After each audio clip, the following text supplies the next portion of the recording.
And welcome back to Who Would Win. Today's Who Would Win comes to us from Frankie Furrow. Asked the question, who wins in a fight? Demento from Paper Mario versus Kefka from Final Fantasy. Now, again, these are two series I don't normally play, so be kind in terms of the research I've done to try to give the most accurate presentation I think of this fight. Both are magicians. Both are kind of main antagonists within their own series, too, and both are exceptionally powerful. Demento is depicted as a magician capable of being able to manipulate items, but one of his main abilities is to literally move and manipulate dimensions.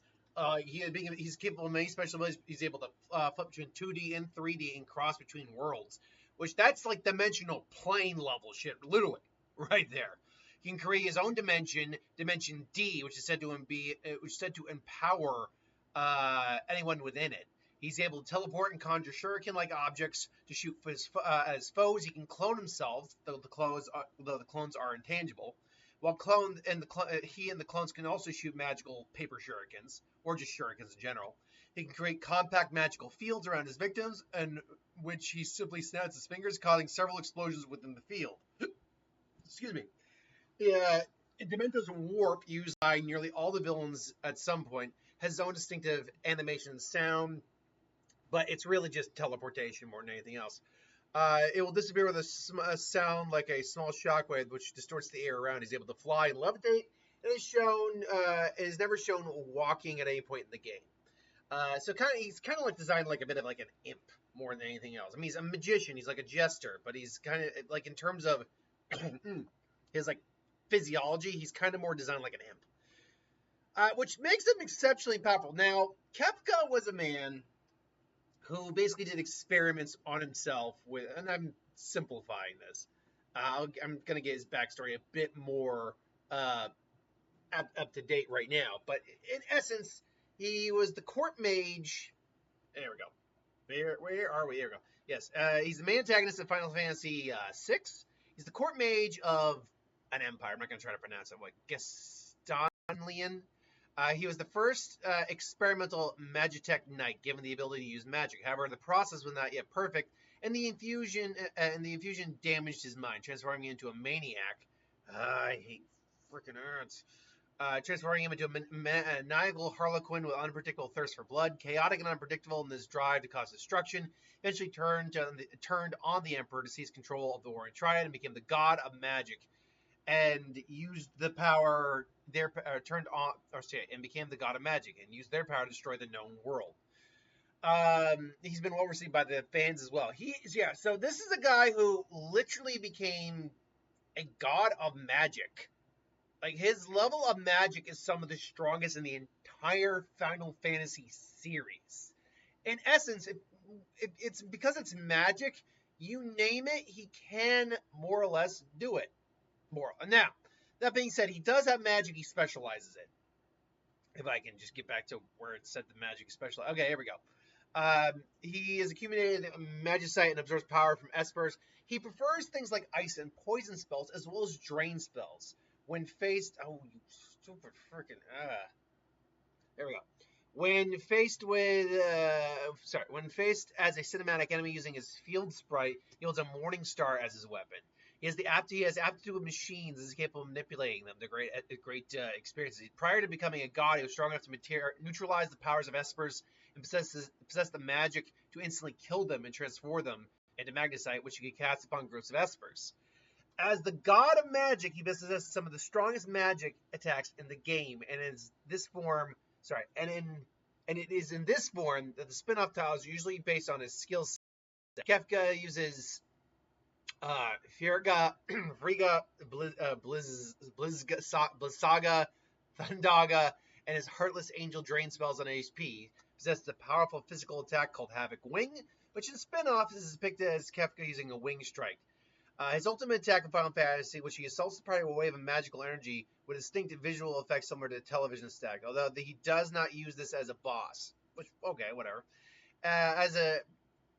Kefka also possesses the Light of Judgment, being a destructive light that fires from high atop his tower to destroy towns that anger him. A recurring theme with Kefka is that he hits an erratic pattern.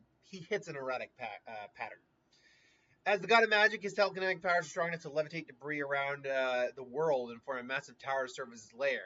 When the party confronts him, he levitates them or throws them around with ease. He creates monsters to defend his tower and revives warring triad from their petrification for the same purpose. He possesses a level, let's see, at least a minor level of omniscience, able to see things around the world, and a man in Tenzin claims he felt like Kefka was watching him shortly before the light of judgment struck him down. Strong enough to distinct talents of the light of judgment due to his nature as the god of magic. His source of magic is the world, and his death marks the end of magic and destruction and all that. So he is actually insanely powerful. So on a raw power scale, like in terms of like offensive capabilities, Kefka seems to have the edge here. He just has the raw power. And he seems to have just a larger kit under his disposal, but Dimentio can literally flip between dimensions. That scaling does, if I remember correctly, exist in Final Fantasy. It's not like it's like universal level, multiversal level feats, I think, do exist. They're rare.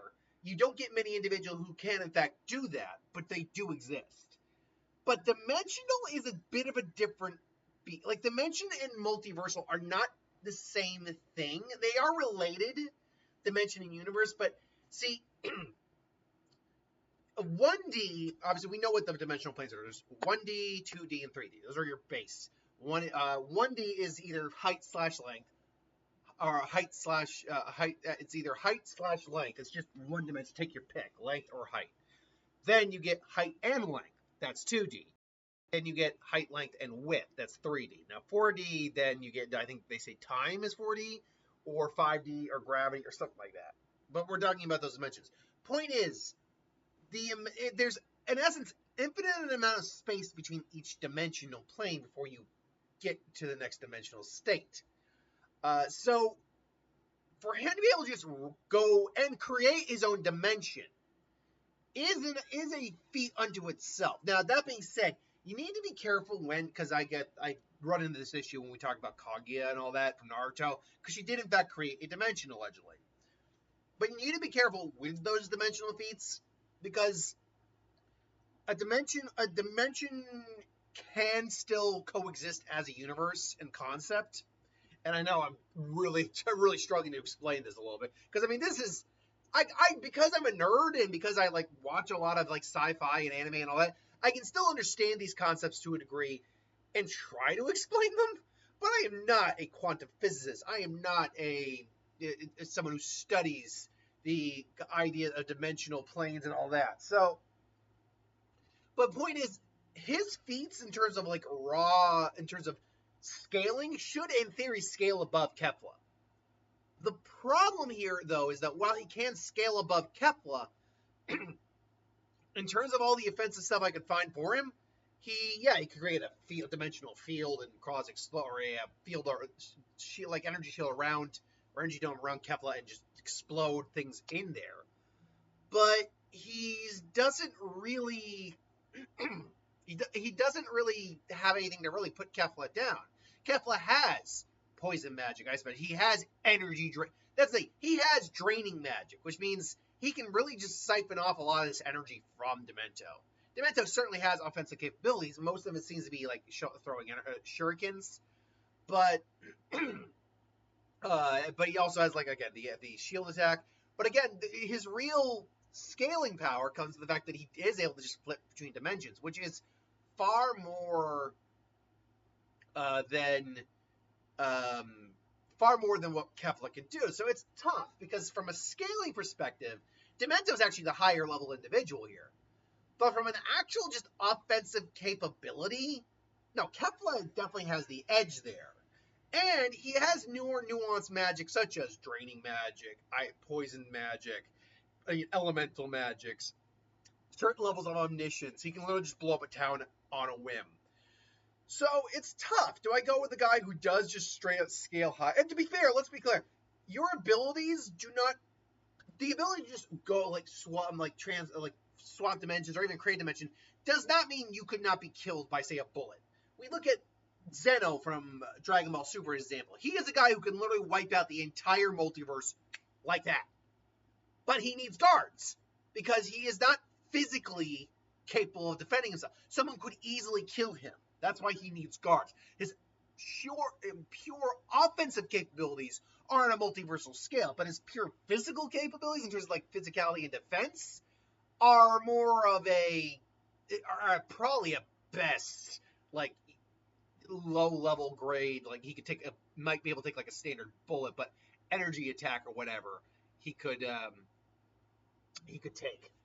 Like so he'd probably be able to be easily killed, which is why scaling gets tricky. It really is. So with that said, I would probably go with Kefla in this. He's also more ruthless, from what we can understand. He's more maniacal. And again, he just has the overall better kit. While Dimentio certainly has higher scaling for some feats, he's not. He just doesn't have the offensive capabilities to deal with someone like Kefla, really. At least in my personal opinion. But with that said, what do you think? Let me know in the comments below. But until then, thanks for watching. I hope you enjoyed. I'll see you next time.